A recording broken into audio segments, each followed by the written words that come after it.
Alô, meus amigos, Daniel Dias na pista, Daniel Dias na área. Olha, hoje eu tô com uma fera braba do direito, é verdade. Eu estou com o Marcos Vicente, para os alunos dele conhecido como Vicente, como Mestre Vicente, tá certo? E olha, o que ele é mestre? Ele é mestre em filosofia do direito, ele é professor de ciências políticas e também professor de direito constitucional. Inclusive, ele foi professor do nosso querido amigo André Monteiro, tenente do BOP, reformado já, né? Mas que esteve aqui no programa também me dando entrevista, né? E olha, um grande beijo para você, André Monteiro, um grande abraço para você, meu irmão. Tamo junto, valeu? E olha, gente, não ficar ligado, porque, entre outras perguntas, só vou deixar vocês um gostinho aqui, tá certo? De quero mais, porque, olha, entre outras perguntas, se o Brasil ainda é o país do futuro, né? Ou continua sendo o país do futuro. Vou deixar também uma pergunta, se a Constituição feita em 1988 por Ulisses Guimarães, ela foi feita para a esquerda ou ela é irrefutável, tá certo? Se há brechas ou é irrefutável, né? Faremos também perguntas, como, por exemplo, o que ele acha do judiciário atual, né? Ou de outros judiciários que aqui passaram no país, se não deveria ser juiz de carreira ou realmente está certo esse negócio do cara ser um advogado, de repente um advogado da esquerda ser colocado lá, ou até um militante, né, senhor Edson Fachin, colocado no poder, né, como um juiz, enfim, várias outras perguntas. Se Dilma, por exemplo, houve golpe, se não houve golpe, né, se foi realmente dentro da lei, como Dilma saiu, ou se nas 3 instâncias que julgaram a Lava Jato, principalmente o descondenado, se realmente houve algum excesso, entre outras tantas perguntas que falei para ele, tá certo? Antes de ele se apresentar, um momento da oração. Porque ele vive e posso crer no amanhã, porque ele vive e temor não há. Em nome do Pai, do Filho e do Espírito Santo. Amém.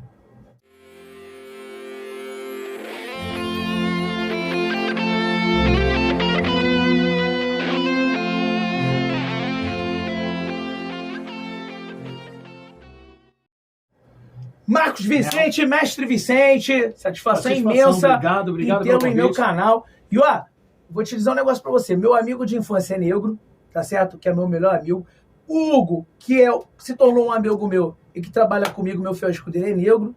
E eu fico muito feliz quando eu vejo um negro pra quebrar esse mimimizinho aí, sabe? Quando eu vejo um Fernando Holliday, por exemplo, um grande político que é negro. E aí não é que eu tô feliz por ele ser homossexual, não, tá? Mas, enfim, o cara é negro homossexual e poderia se vitimizar 2 vezes, não. Vai pra guerra, vai pra luta, bate firme, entendeu? E é assim que eu gosto, sabe por quê, cara? Na minha visão é o seguinte, todos nós que nascemos sem acesso, pobres, né? Que tivemos quase acesso nenhum, temos que ir pra cima. Esse é o segredo, né? Pronto, e não ficar com mimimizinho aí, com vitimismo. Levantar, sabe? E trabalhar. Levantar e trabalhar, correr atrás e nada de vitimismo. Correto? Correto, perfeito. Marcos Vicente, se apresenta aí pro pessoal do canal Daniel Dias. Bom, gente, olá. Daniel, obrigado pelo convite. Obrigado eu. Deixa aí um abraço ao nosso amigo em comum, André Monteiro. André Monteiro é um cara sensacional. Ele sabe, eu gosto muito dele. E sabe que foi ele que fez a ponte para que eu pudesse estar aqui conversando com o Daniel, dando aí um pouco de contribuição para o canal. E aí, digo que, assim, me apresentou minhas credenciais enquanto mestre em filosofia do direito, professor de direito constitucional, professor de ciência política, professor também da área de filosofia, da cadeira de filosofia no curso de direito. Então, assim, tenho algum tempo falando sobre essas questões relacionadas a essas polêmicas que nós vivemos hoje. Mas eu queria te dizer uma coisa em relação à sua fala inicial, Daniel, com relação ao negro e tal. Não é tema nosso aqui. Mas eu sou um cara que, inclusive, sou contra cotas raciais. Também sou. E por que eu sou contra cotas raciais, Daniel? Sabe por quê? Porque negros, índios, qualquer um que possa ser tomado por uma sociedade como excluído, ele não precisa de uma chance, precisa de uma oportunidade. São coisas diferentes. E me parece que uma cota em ensino superior é uma chance, não é uma oportunidade. Quer fazer direito? Faz a cota. Direito no sentido correto. Faz lá na base. Faz lá no ensino fundamental. E aí você vai dar uma oportunidade. Mas não, né? Até porque o ensino fundamental, médio, superior, total de 20 anos. E uma eleição se decide em 4, né? Alô, meus amigos. Claro que agora é a hora do business, né? A hora de quem ajuda a manter o canal Daniel Dias. Eu tô falando da minha irmã, da minha parceira, da minha amiga Scarlett Decor. Olha, na Scarlett Decor você vai encontrar tudo, absolutamente tudo, para decoração de festas infantis e festas de adultos também. Locação de móveis, painéis, personagem, Pegue e monte, vasos e arranjos, bolo fake, louças e peluciais e muito mais. Telefone para contato é o 21 969 603324, 21 969 603324, Rua Ambiré Cavalcante, número 6666, hein? Lá no Rio Comprido, região central do Rio de Janeiro. Fala que assistiu aqui mesmo no canal Daniel Dias, vai ganhar um baita desconto. Então, por isso, cotas. Então, assim, é um outro assunto, mas é isso aí. E aí, o que eu puder contribuir, tô aí, cara. Conta comigo, o que você precisar. Olha, sabe que eu sou conservador, sabe disso, sabe que minha posição é uma posição que hoje é chamada de posição, hoje de oposição, né? Não é nem direita, né? Enéas Bolsonaro, patriota, conservador, como o senhor se definiria? Conservador. Porque penso que no Brasil também não existe direita e esquerda. Existe situação e oposição. Sim. Mas eu sou conservador. E digo que conservador não é o cara chato. É o cara que apenas contempla, aceita, comunga com a tradição. Erra. Um conservador erra, Daniel. Erra. Claro. Mas ele erra em outros caminhos. Ele erra porque peca. Sim. Vamos falar de pecado? Peca sim. Mas a gente peca dentro de um mínimo. De uma conduta mínima razoável. E acho que é isso que é ser conservador. Perfeito? Nem de longe. Ninguém será. Nem eu um pouco. Né? Então, assim, mas conservador, sim. Mas vou falar algumas coisas aí que, de repente, pode ser que a galera... Pô, como é que você está falando isso? Falando porque a legislação assim pensa, porque as fontes do direito assim nos trazem. E é isso. E aí estou à disposição. Só falar. Inclusive, o que você falou aí das cotas, o Fernando Holliday, a definição dele sobre cotas, que ele também é contra, e é negro também, isso que é legal quando a gente vê um negro sendo contra, porque quando é um branco é suspeito, sim, né? Sim. Quando é um negro falando é legal, porque aí dá uma ênfase maior, né? Tipo, pô, mostra que o negro é senhor de si mesmo, não precisa de ser vitimizado, pobre coitado, nada. E o Fernando Holliday, ele fala assim, pô, é a mesma coisa, a cota seria a mesma coisa que na época da escravidão, quando olhava para os dentes, olhava para o cara que era mais, eu quero esse, porque esse aqui é mais musculoso, ele tem esse aqui eu não quero, porque é um escravo mais afinado, não tem muito músculo, não tem os dentes legais e tal. Então era o estereótipo que era olhado, não era a definição de ser o negro, e sim a definição de ser forte, né, que era olhado para comprar o escravo, né?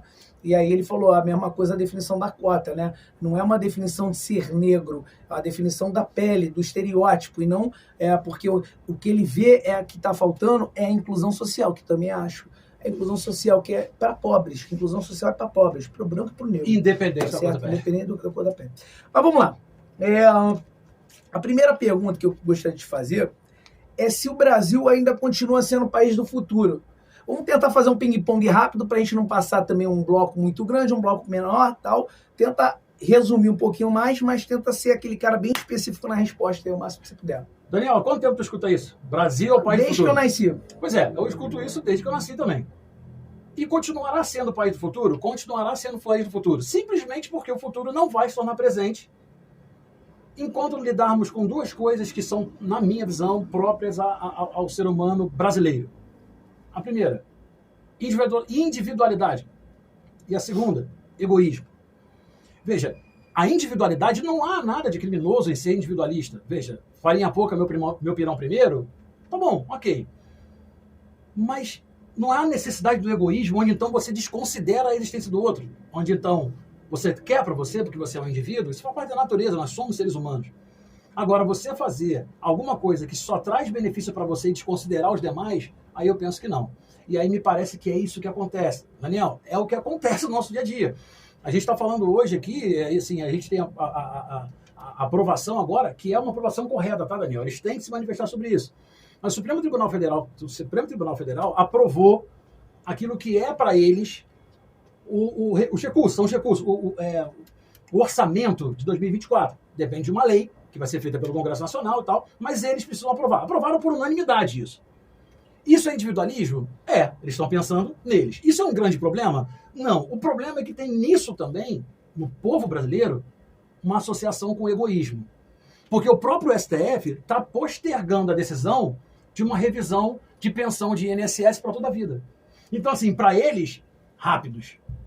Para os outros, quando der. E é isso que o povo brasileiro, infelizmente, é. A gente vê muito individualismo, a gente vê muito egoísmo. Quando é que a gente se une? Numa tragédia.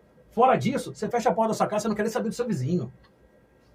Continuaremos sendo. Desculpe. Verdade. Daniel, desculpe. Na minha visão, a gente vai continuar sendo pai do futuro.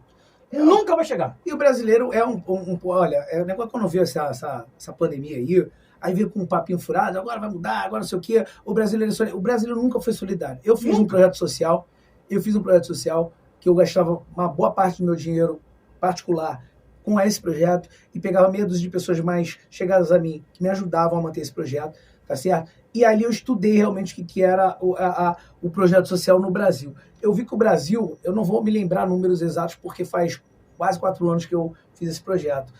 Morava em São Paulo na época, né? E eu vi que os Estados Unidos estava disparado em primeiro lugar, né? Como um país mais altruísta, um país que ajudava mais, fazia projetos sociais e tudo mais. E o Brasil estava quase em centésimo, para vocês terem uma ideia. Quase em centésimo de ajudar. 0,000% de alguma coisa. De 110 pesquisados, né? 110 pesquisados. Então, o que eu vejo é que o brasileiro, essa história que é solidária, é piada. Tanto é que eles votam num cara descondenado, pensando, alguns, né, que votam, né, porque a gente até hoje tem dúvidas, alguns que votam naquele negócio assim, tipo, eu vou votar nesse cara aí, porque a reforma administrativa, eu sou professor, eu sou funcionário público, eu tenho medo. Então, aquele voto pensando em si mesmo, não pensando que a pátria sendo melhor, será melhor para os seus futuros netos, filhos que vão crescer, para o vizinho, para geral. Não, eu penso em mim. Então, realmente, corroboro com o que você falou. Porque a gente, infelizmente, vive essa realidade do eu e, tipo assim, literalmente dane-se os outros. E eu te mandei um negócio de Maquiavel hoje, né? Sim, foi hoje ou ontem, que Maquiavel fala que realmente uma pátria que realmente está fadada a ser escrava quando aprova esse tipo de comportamento de corrupção no seu país, né? Que é o que o brasileiro sempre aprovou ao longo dos tempos, né? Faz até piada com a própria desgraça, né? Ele rouba e tal. Achei engraçado. Não sei o que tá achando graça, porque tá achando graça do roubo que tá sendo feito de você mesmo, tá certo? De você mesmo. Não é do cara que tá roubando a mim, tá roubando a você, tá roubando você que tá me ouvindo. E aí, entendeu? Que ainda acho engraçado fazer piada sobre isso, né? Sobre o cara que está se fartando de roubar, né? Então, Maquiavel falava que o povo que realmente, né, aceita tudo isso, né? A corrupção está fadada a ser escravo, né? Não tem que ter liberdade mesmo. Maquiavel, isso há séculos atrás. Então, vamos lá. A Constituição feita em 1988 por Ulisses Guimarães foi feita para a esquerda? Agora vamos falar da área dele, Constituição, né? Ele vai falar de propriedade. Daniel, olha só. A Constituição, ela, na verdade, o termo, né, Constituição, tem direta relação com constituir, no sentido de criar, né? É como se, na verdade, o Estado brasileiro, qualquer Estado, quando edita uma nova Constituição, deixasse de ser o que era e passasse a ser uma nova coisa, a partir de novas leis, né? Ou seja, a Constituição acaba sendo a pedra fundamental do existir do Estado. E aí eu diria que a nossa Constituição é uma Constituição, se tirássemos todas as partes que a identificam, traduzíssemos para a leitura de alguém no exterior e tal, um cientista político, não dizendo que seria uma Constituição do Brasil, ele diria que a nossa Constituição é absolutamente perfeita. E ela não foi feita para a esquerda. Mas ela foi feita muito em reação àquilo que foi feito no período do governo militar. Veja que eu não estou chamando nem de ditadura, do governo militar. Na tua visão foi uma ditadura? Não. Na minha visão foi um governo militar. Governo militar que se mostrou necessário naquele momento. Onde o país mais cresceu. Bom ou ruim? Aí a gente vai ter, obviamente, um ângulo de visão. Veja, quem eventualmente foi preso político, obviamente não vai gostar. Quem eventualmente foi perseguido por um governo que ditava regras duras. Mas regras duras nunca mataram ninguém, sabe? Então, assim, mataram opositores, tá bom, mas não mataram, assim, você vive num quartel, você vive sob regras, você tem uma mãe rígida, você vive sob regras. Só que regras, normalmente, apesar de surtirem efeito, também geram uma certa satisfação daquele que é obrigado a cumpri-las. E a Constituição foi feita para isso, onde, então, teoricamente, o povo brasileiro voltava a ter o poder sendo esse povo representado por seus legisladores, ou seja, pela Câmara dos Deputados e pelo Senado Federal. Então, na verdade, a ideia da Constituição ela é perfeita. O problema é o que fizeram com ela. Tem uma biografia não autorizada de um filósofo chamado Friedrich Nietzsche, que é um cara criticado sobre uma série de posturas antissemitas e tal. Bom, mas tem uma biografia não autorizada dele que parece que ele estava no leito de morte, no hospital em Berlim e tal, e aí onde o vale, não sei lá, e caiu. Não estou dizendo que seja verdade, mas a alegoria é boa. E caiu o crucifixo da parede sobre a cama dele, e ele sempre se disse ateu, né? Mais que isso, até agnóstico. Ateu não acredita, agnóstico não acredita em Deus, em deuses. O agnóstico só acredita naquilo que tem comprovação, né? O agnóstico é um pouquinho mais, vamos colocar assim. É outro assunto, outra coisa também, são assuntos que eu gosto. Mas teria caído o crucifixo, que é o símbolo grandioso do cristianismo. Ele se abraçou a esse crucifixo e disse assim: Pai, me perdoas. Tu sabes que não falei de ti, mas sim daquilo que fizeram contigo. Então, aquela postura ali dizia o seguinte: olha só, eu não tenho nada contra o cristianismo. Eu tenho contra a igreja cristã, tá? Feita de homens. Então, nossa Constituição é excelente. Ela não é uma Constituição de esquerda. Ela é uma Constituição que abriu brechas, muitas brechas, e essas brechas foram utilizadas pelo próprio legislativo nosso, que navega em conformidade com a maré. Elegemos uma série de deputados, uma série de senadores, sob determinado partido. Ingressam em seus postos, sentam em suas cadeiras. E no minuto seguinte, se voltam para a situação. Situação dentro da questão política. Não importa se a situação é vermelha ou não. O que importa é o individualismo, é o egoísmo. Eu estou sentado nessa cadeira aqui porque eu quero o meu. Então, se eu tiver que me vender, estou me vendo. Não é erro da Constituição, não. Não é o cristianismo que está errado. É quem aplica. Quem aplica é que faz dela, por ela ser muito flexível, além das distorções, acaba que aceita muita coisa. Acaba que aceita muita ideia de, tipo assim, eu mudei de lado e vou fazer de forma diferente. Ah, mas você foi eleito falando uma coisa, vai fazer outra? Pô, e aí? Então, na verdade, ela é uma Constituição muito boa, mas que subserve ao poder, que por vezes nos é nocivo. Mas aí cabe a nós aceitar. Certo.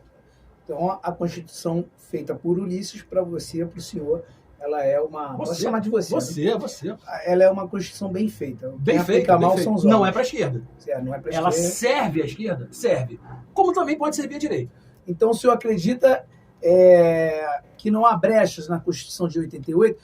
Ou ela é realmente irrefutável? Não, brechas... Tem muita brecha? Brecha tem um monte.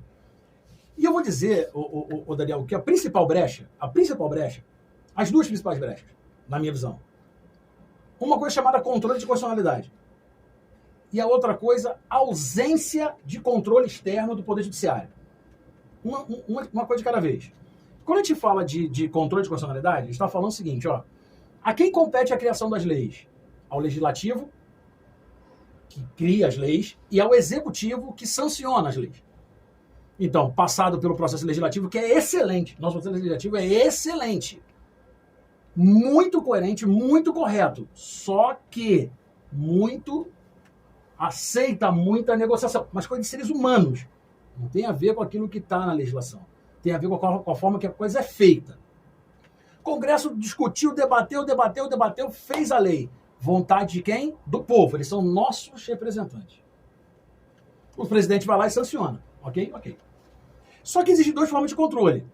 Controle de constitucionalidade das leis. Onde, então, há a possibilidade de determinadas autoridades, está lá no artigo 103 da Constituição, que determinadas autoridades podem procurar o Judiciário através do STF e dizerem assim, ó, ô Congresso, ô presidente, quero saber essa lei. Não, essa lei é inconstitucional. E pede ao Supremo Tribunal Federal que o Supremo Tribunal Federal decida pela inconstitucionalidade. Só que o STF é feito, sim, por juízes, alguns competentes, mas são feitos basicamente basicamente uma corte política. Por quê? Porque de tempos em tempos cabe ao presidente da República nomear um novo ministro. Isso é uma brecha. Por que é uma brecha? Justamente porque quem decide se aquele cara é competente ou não é o próprio Congresso Nacional. São os senadores que dizem: você conhece bem o direito ou você não conhece bem o direito. A tal da sabatina. Só que para você sabatinar o cara sobre determinado tema, é pressuposto que você conheça desse tema. Existe formação jurídica para ser senador? Não. Então como é que eu posso dizer se esse cara aqui sabe ou não sabe para ser ministro do STF? Então eu escolho politicamente. Esse cara é bom para mim, esse cara não é bom para mim. E aí quando o cara vai lá decidir constitucionalmente se aquela lei é constitucional ou não, ele olha sobre subjetividades, pô. Eu tô do lado de quem? A quem interessa se isso é inconstitucional ou não? Dá para citar essa ou aquela questão? É melhor que não façamos. Mas que há uma subjetividade, há. E aí esse controle de constitucionalidade é altamente perigoso. Por quê? Porque dá poderes a 11 pessoas, algumas sim competentes, é verdade, mas que estão ali dentro de uma questão política, para decidir esse ou aquele caminho. E do outro lado, quando a gente fala que não há controle externo do judiciário, quem controla os juízes no Brasil? Quem controla as decisões que são tomadas pelo Poder Judiciário? Sua perspectiva funcional? Ninguém. Se eu sou juiz e entendo que isso aqui, aquela parede... Me perguntaram se aquela parede ali é azul, eu digo que é preta e acabou. Não existe controle funcional, existe controle administrativo. Feito por quem? Pelo CNJ. Gastos, conduta inadequada. Quem culpou o CNJ? Basicamente, juízes. Então veja, quando você tem uma Constituição que pode ser atacada das mais diversas formas, a coisa complica. A coisa complica. Então, por mais que tenhamos um legislativo assim bom, eficiente, primeiro, a lei pode ser feita hoje e atacada amanhã, de cara. E segundo, ninguém controla o judiciário. Quem que diz assim, essa decisão está certa ou está errada? Ninguém. Ainda há legislativo aqui no Brasil? Teoricamente sim, né? Você está me ouvindo? Sim. Você responde aí no espaço de comentários se há legislativo no país, o que você acha? E deixa o like, tá certo? Porque se você não deixar like, existe uma coisa chamada algoritmo, que é um robô do YouTube. O robô do YouTube ele tem um número X de likes, um número X de comentários, que ele vai qualificar se a entrevista é boa. Se ele entender que tem pouco número de like, que é o joinha, que não vai custar nada pro teu bolso, e pouco comentário, sabe o que vai acontecer? Ele vai deixar essa entrevista tão boa, arquivada, e não vai mandar para outras pessoas poderem entender o que o professor, o mestre Vicente está falando, tá certo? Então, posso contar com você? Pelo que já começa assim, ó. Se inscreva no canal aí, valeu? Assim. Se não é inscrito, se inscreva no canal. Então, o legislativo, ele existe, mas porque está lá, né? Mas não porque está realmente sendo atuante, né? Nesse momento atual, né? Infelizmente. Olha, vamos falar das eleições do mandato passado? Do presidente. Certo, dá pra gente falar no outro bloco tá aí? Bom, tá. Mas olha, só um exemplo. Só para terminar. É rápido isso? Rápido. Porque já estamos estendendo. Presidente Jair Bolsonaro, eleito em 2018. Certo. Bancada nacional dele no Congresso Nacional. Membros, deputados e senadores eleitos pelo partido PSL. Sentaram em suas cadeiras. 2 meses depois todo mundo mudou. Foram eleitos na esteira dele. Mas é bom, é ruim. Não importa. Foram eleitos na esteira da direita dura, radical. Depois mudaram de ideia. Automaticamente, aquele poder todo que ele tinha, respaldado pelo Congresso Nacional, se esvaiu. Era só esse exemplo. Tá. E só uma pergunta para você que está me ouvindo e respondendo no espaço de mensagem. E agora para você, só para terminar esse bloco, rapidamente a resposta, hein? Tu tá sabendo se nas próximas eleições o STF vai lançar candidato próprio ou vai continuar na coligação com o PT?